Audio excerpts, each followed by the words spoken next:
Good morning everyone. Welcome to Il Paraiso, and this is Doc Del once again. So this time we will have a short update of my garden. But before that, for those who are new to this channel, I want you to subscribe and then hit the notification bell so that if I have new videos relating to growing and cultivating orchids, you will always be updated.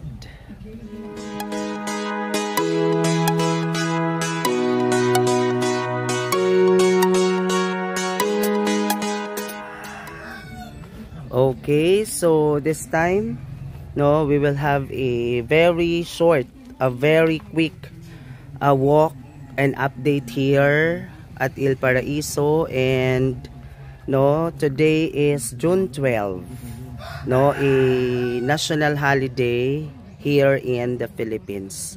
So Independence Day.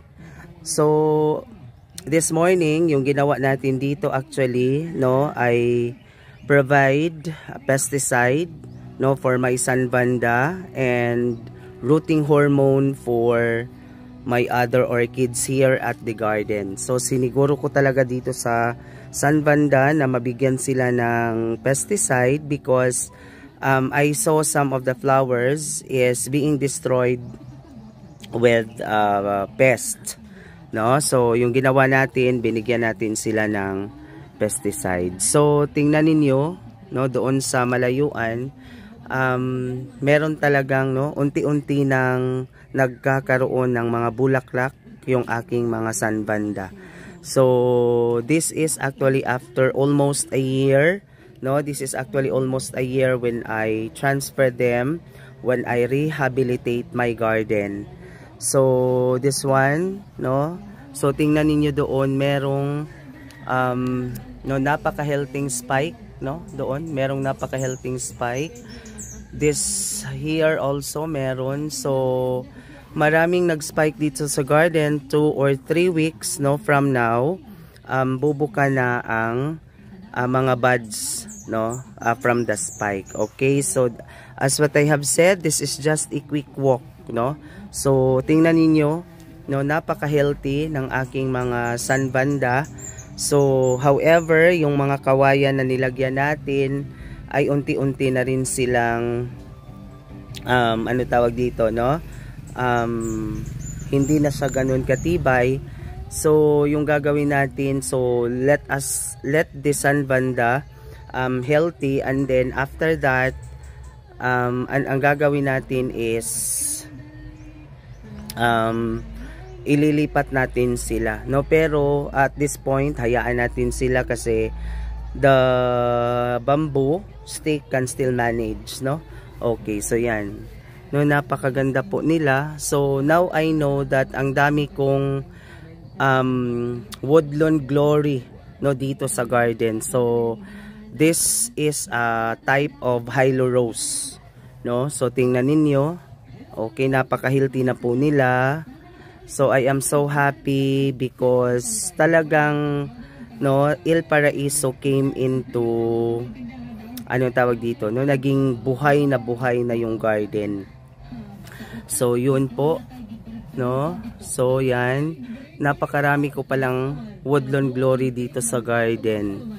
Yan po, tingnan ninyo, napaka-healthy nila. Yan. So I hope that ma-maintain natin ang ganda ng garden ng Il Paraiso. So kasi talagang nakabawi na po sila. Okay yan, tingnan ninyo ito, napaka-healthy na ng this unidentified Sunvanda. So bumagay siya na nilagay natin siya sa half direct sunlight. Okay.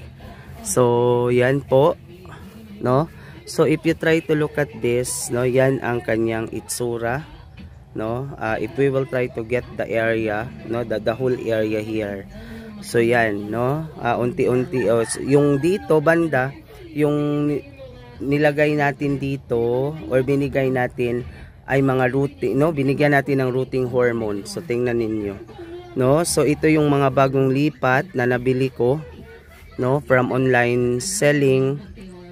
And unti-unti talaga silang nagkaroon ng mga healthy roots. Pero as what I have said, this is just a short and a quick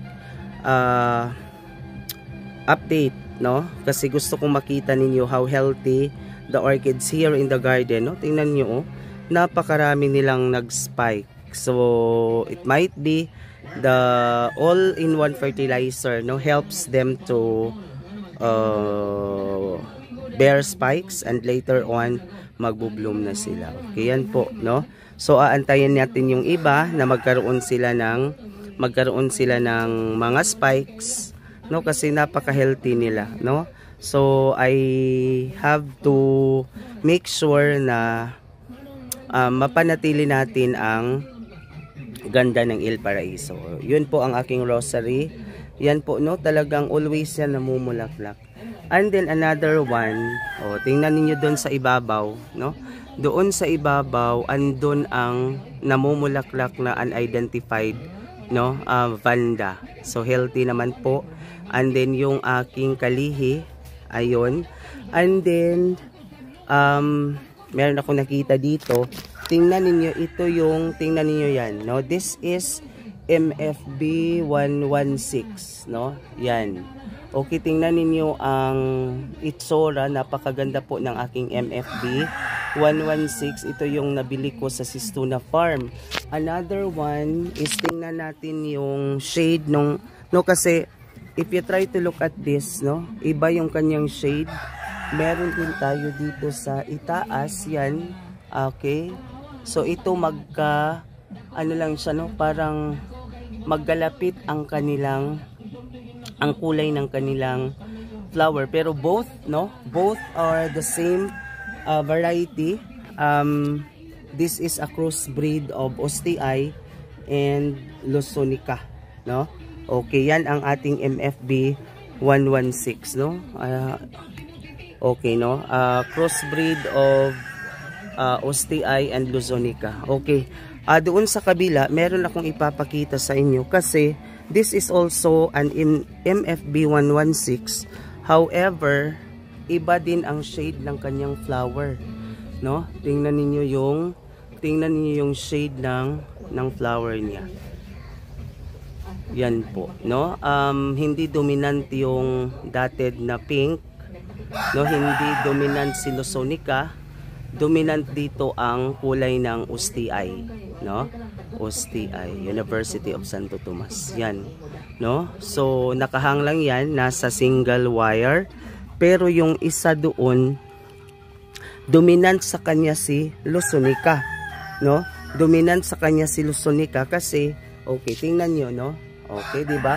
We could see the difference. We could see the difference of these two MFB 116. So, tama yung sinabi ni Ma'am Hani na kahit galing sila sa Lusonica and Ostii, there are instances na magiging dominant yung isang variety. So, doon, dominant yung Ostii, dito dominant si Lusonica. Even doon sa kanyang lip, no? Even sa lip, no, dominant talaga si Lusonica. So balikan nga natin yung isa. Okay, doon pink din yung lip, no? Okay, tingnan natin. Yan po. So pink din yung lip niya pero light, no? Lighter ito, no? Kasi doon talagang deep ang kanyang pagka pink. Okay. So yan ang short update natin dito sa garden, no? So I hope that we could be able to maintain the beauty of my Il Paraiso.